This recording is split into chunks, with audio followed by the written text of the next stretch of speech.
Alright, so using IP addresses, so we're just moving on from our first presentation and going to a bit more depth.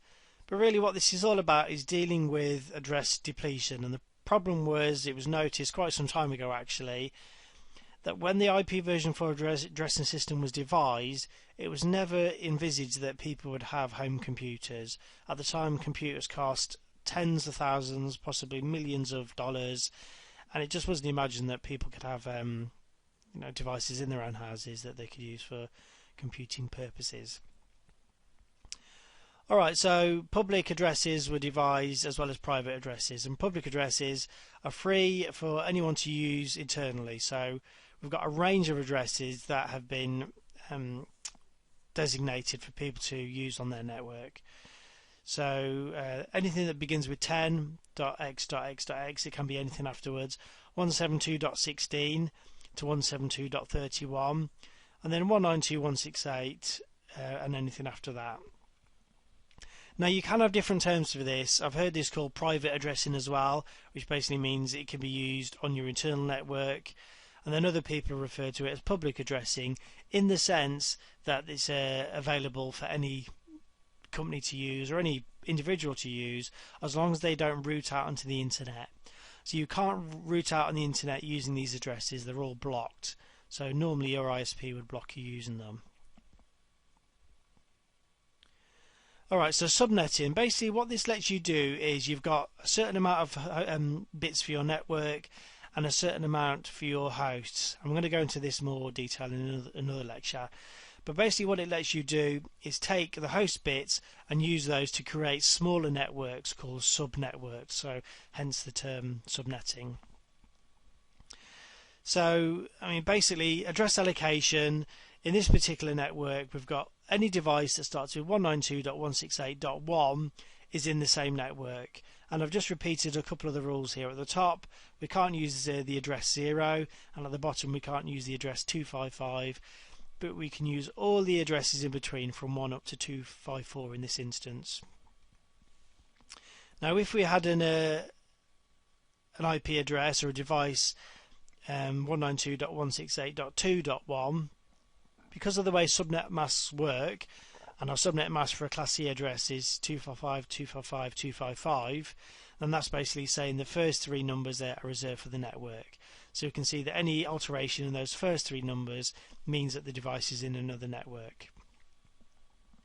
And here's a chart illustrating the subnet mask we need for each class of address.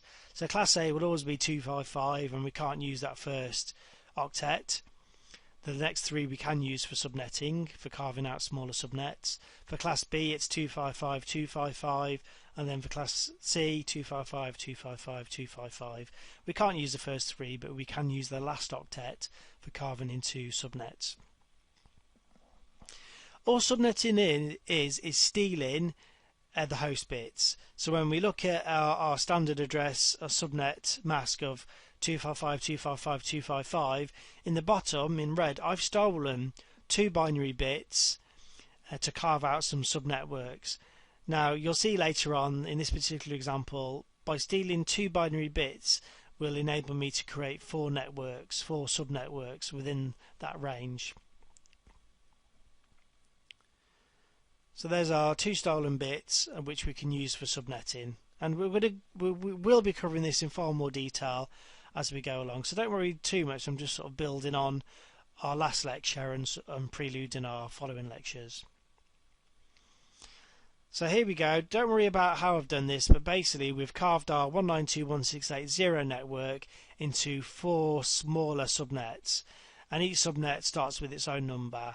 The first one's 0, the first is 64, the next is 128, and the next is 192.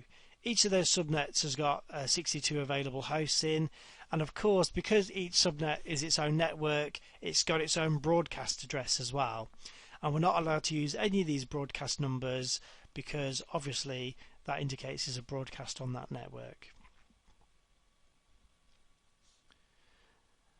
Okay, so if we unwrap this whole thing and wrote out the addresses in binary, we can see how we've actually created these numbers. We've stolen the first 2 bits from the last octet on a Class C address because we're only allowed to use the last octet.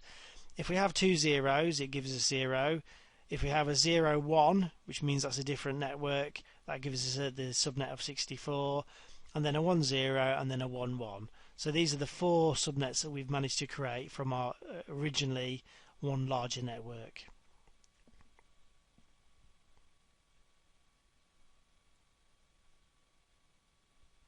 Okay, so this is the end. It's another foundation lecture. You probably, if it's the first time you've seen anything like this, you're probably going to find it confusing. I know I did when I first saw it, but just stick with it, watch the other lectures, and then you can go back over these lectures as many times as you like and then start doing the exercises.